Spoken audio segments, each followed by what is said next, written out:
And so that's what's going on. If space itself is expanding, those galaxies that we see really far away. Oh, hey Hayden, I see you said just wanted to say hi. I'm going to interrupt myself and say I didn't actually meet you at the sci-fi party at Comic-Con, but I walked past you a couple of times and waved and smiled. So if you're there next year at Comic-Con, I'll walk up to you and say I was the guy in the chat room you couldn't see. So there you go. You wouldn't remember me. You were always there busy doing something, and I was having. Hayden's made quite an impression in this room earlier on today. Oh, I'm not surprised. I'm sure she will continue later. No face co-host, perfect. Could I? Okay, so could I invite you to address some of the questions from the people who are watching the show, because I feel as if I'm sort of monopolising your time, which is unfair. And Don, so say hi. it also gives me an opportunity, I have to say, to pop to the bathroom for 2 minutes. But anyone who has any questions for Phil, please put them forward.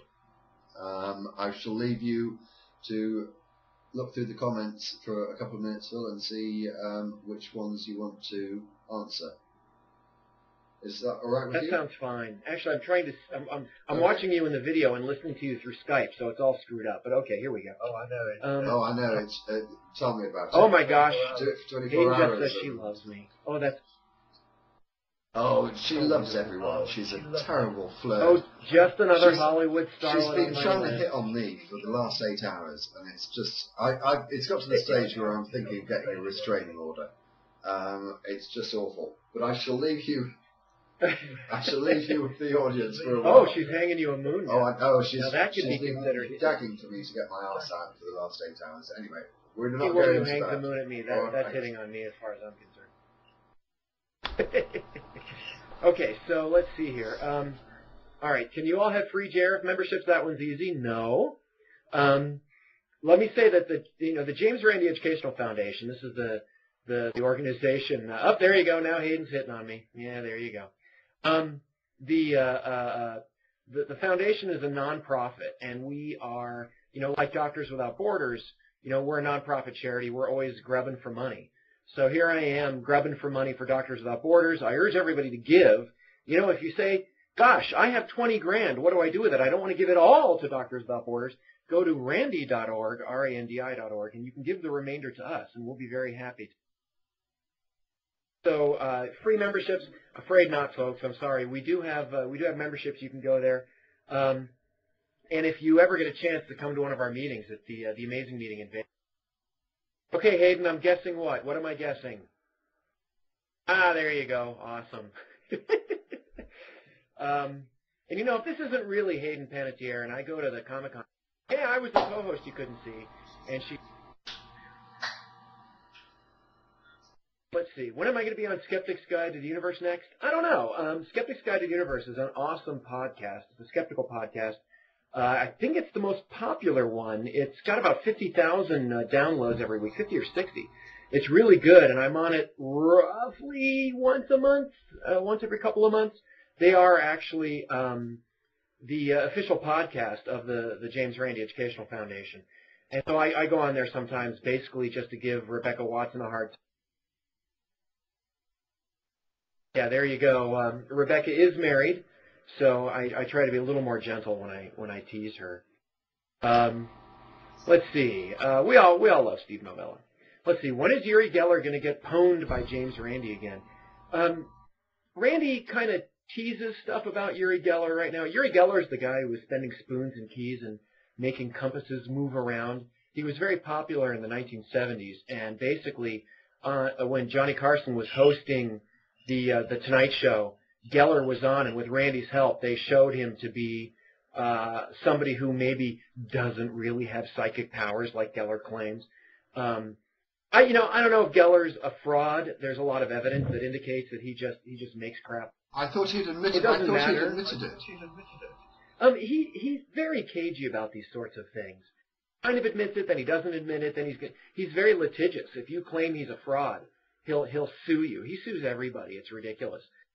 I'm sorry to interrupt. I'm absolutely certain that I saw a James Randi video in which he actually said that Geller had admitted to being a fraud.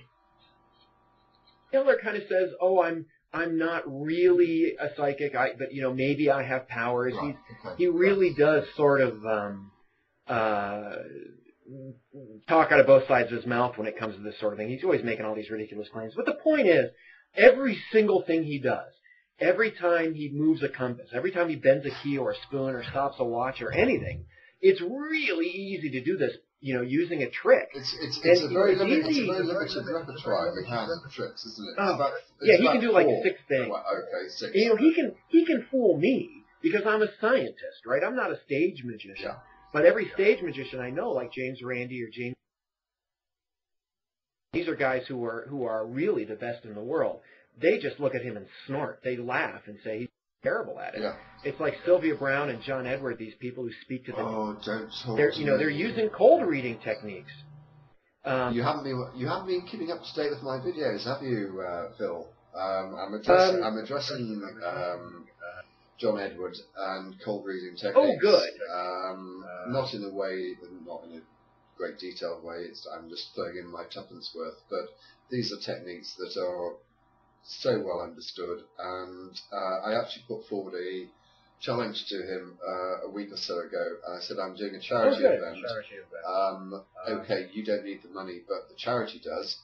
Will you please accept the James Randi challenge? Get the £1 million and donate it to this charity, please. And if you're not going to do it, why won't you do it? Obviously, he's not going to do it because he's a complete charlatan. But well, I wouldn't say that. I don't mind him trying to sue me for libel or slander. You might not want to say it. I'll say it. He's a con artist, a charlatan, and a fraudster. Same as Peter Popoff.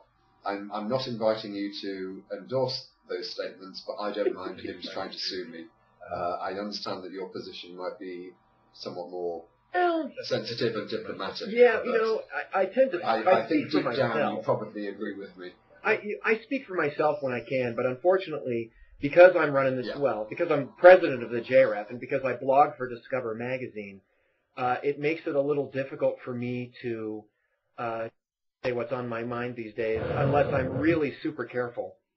Basically, we've challenged Uri Geller, we've challenged Sylvia Browne. Say, come on, take our $1 million challenge. Prove under well-tested conditions that you can do anything you claim to do, and we'll give you $1 million. And we've done this with psychics before, and a lot of them say, "Oh, this money is got evil markings on it. It's got negative waves, and I don't want to take this $1 million for that reason." It's like, okay, tell you what, win our $1 million, and we will give it to the charity of your choice, just like you said. We'll give it to Doctors Without Borders. We'll give it to, name a charity that we can agree on, and we'll just give it away to them instead of to you. Certainly Uri Geller and Sylvia Browne don't need $1 million. They're raking the money in. But if they don't, they don't need it to live or die on. But certainly it's a nice bit of change. And if they want to give it to a charity, we'll do that. But they keep refusing to take our test, and they say, "Oh, the test won't be fair." And it's like, that's not true. We will negotiate with you. Oh, the terms between James and Sylvia Browne were spelled out quite clearly on the Larry King show. And she's never done it. But I mean, in researching John Edward, I looked at his program of events.